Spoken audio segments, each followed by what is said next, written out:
everyone, welcome to episode 2 of Mappy Hour. Today we have two guests, Ryan Henry and Morgan O'Hare. Thank you guys so much for joining us today. Today's topic is East meets West, navigating hospitals across regions. We thought Morgan and Ryan would be great guests for this topic as, you know, you're coming from the West, you're coming from the East, yet you both started here in the Central region. Okay, would you like to introduce yourselves? Tell us a little bit about your career and then maybe where you started as a MAP. Yeah, sure. Thank you so much for having us again. I started MAP in 2016 here at North Shore. And when I graduated MAP, I moved to the Central region as a manager of financial ops. And then I was with that team for about 2.5 years and then moved to Northern Westchester Hospital as a senior manager of finance and ops, overseeing their MAP program there. So that's based in Mount Kisco, New York. And I've been there for about 3 years, and now I'm the current director of operations, still overseeing the MAP program, our H&P internship, and working with our executive team now. That's awesome. Yeah. What about you, Ryan? Yeah. So I started my career similar to Morgan as a MAP at North Shore in 2018. I did that up until 2020. At that point, I transitioned to a role at Bayshore at South Shore University Hospital, where I was the manager and then senior manager for cardiology and cardiothoracic surgery up until a couple months ago. And then in January, my role transitioned to be uni-focused on cardiology, where my current position is director for the Eastern region for cardiology. Congratulations. Thank you. I haven't seen you since then. Appreciate congrats. that. Thank you. Leading into our first question for today's podcast, can either of you share a bit about your journey from starting your career in the Central region to now leading teams in both the Eastern and Western regions? Yeah, absolutely. You know, I transitioned in May of 2020, which was sort of uniquely challenging based on the COVID pandemic and sort of transitioning kind of right after that initial peak wave. Overall, though, I had a great experience. The team at South Shore was extremely welcoming. I had the luxury of working with a lot of folks that had made that similar transition from the Central to the Eastern region, and they were incredibly welcoming and supportive and also patient with me. And as I had kind of went through the learning curve of taking on the new role and working in a new area, I also am from closer to Bayshore. I'm from Hauppauge, so for me, I had the advantage of kind of knowing the area fairly well. So, but overall, I had a really great experience. I feel like that's extremely helpful in a job is when you're not only familiar with the area but the population. It gives you a chance to really connect with not only those around you but those you're working towards. Yeah, absolutely. Yeah, I think my transition from Central to the Western region was also pretty smooth, fortunately. And I moved out of the Central region December of 2020, so also sort of a weird time as well. But something I'll say is one of my first projects when I was brought upstate to Mount Kisco, which is not truly upstate New York, just so I can put that on the record. Downstate. Yeah, that is still kind of downstate. I found that it was related to the vaccine pods and those logistics and upstanding the testing for the Westchester County, which there were no other options at the time. And I found myself leaning on my Central Region team, counterparts, etc., to kind of help me figure out these were all new people that I was working with. And it's funny because some old colleagues from the Central region have migrated over to the Western region, so that's been great to work with familiar faces.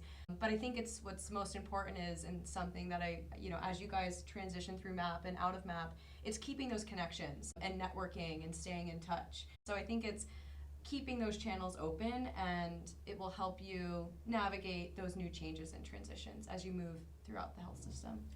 I'm curious, both of you started or around COVID-19, and from my understanding, you serve both completely different payer mixes.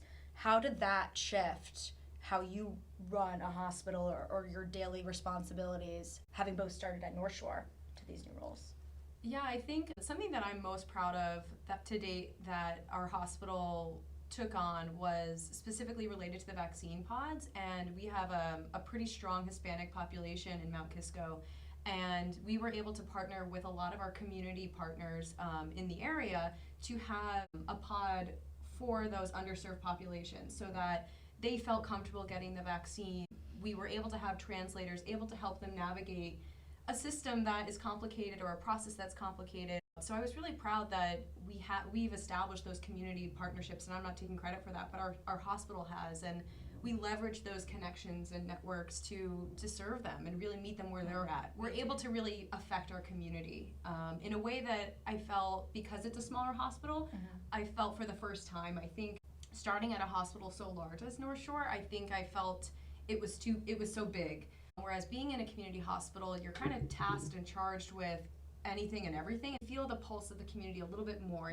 It's more tangible, right, I guess, because it's small. No, I feel like that's the beauty of working in such a large health system, though, is that you have the opportunity to work directly with the community and then work with the community within your hospital. Here, working at North Shore, I feel like there's a community within the hospital. Absolutely. Where sometimes I lose touch with, the surrounding communities.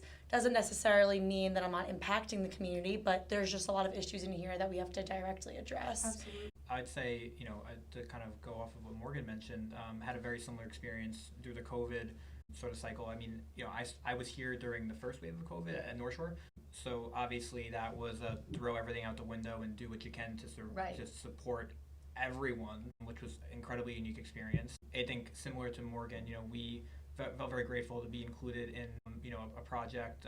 Although I can't take most of the credit, a lot of the team at South Shore did a lot of this work, but we had a drive-through vaccine pod, which ended up being incredibly busy. And that experience, to me, similar to what Morgan mentioned, made me feel like I was truly kind of a part of supporting a community. And South Shore and Bay Shore in general, it's got a main street. You're near the water. Like you can feel the community. You can walk around more. A little different than Community Drive. I wouldn't recommend walking too far on Community Drive. I've done it. I used to take the bus, so you've seen it. Yeah, it's but I think even in the regional role, as much as I'm not at one place as much anymore, it's awesome to see and compare the different communities. The East is certainly diverse. So. Yeah. I feel like that almost leads us into our new role regarding challenges. So can you maybe describe some challenges you faced when transitioning between regions? What's something you may have struggled with?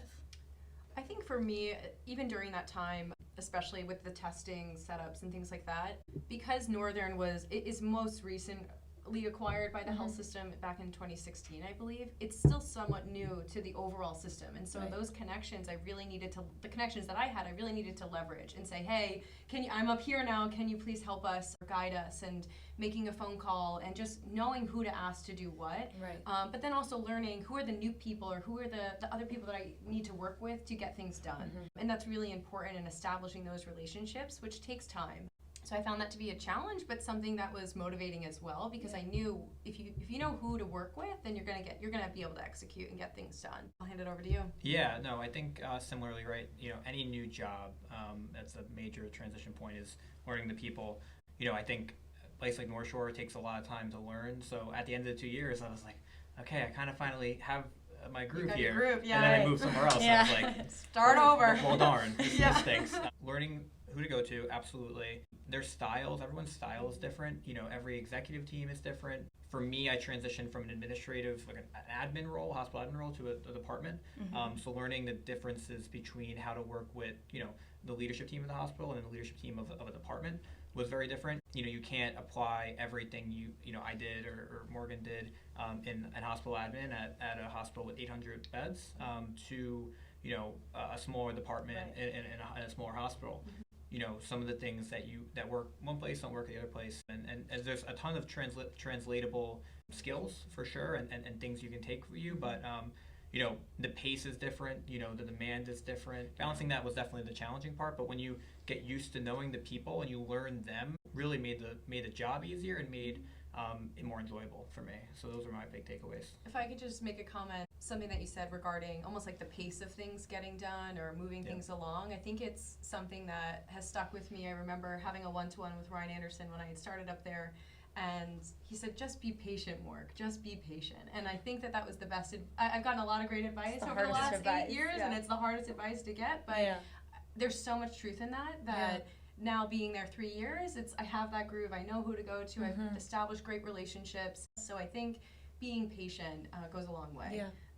And I feel like something that Northwell as a system really encourages is to really build your network and build your brand. And by doing that, it's important to continue to build relationships, not only networking within this building, but I think it's also important to network out the building. So one day, if we do decide to leave these four walls, we have our own little network and support system there as well. Absolutely. Awesome. Yeah. All right. And then I'm curious to both of you, what do you feel, or has your why in healthcare shifted since starting at North Shore until now? Yeah, it's funny. My why in general, I think is remained fairly consistent and like broad. I think we all. It's funny. I remember when we all started at orientation. Everyone's got like a similar story. It's like, oh, Right. I wanted to be a doctor, and then I decided it wasn't for me. true. You know, and that was sort of part of my why was it was always going to be healthcare. I learned a lot in undergraduate about like the challenges of healthcare economically. And that was my why was to try to be a part of the solution to that, which is incredibly broad. I think what I've found is that I didn't really know the impact you can make at this level.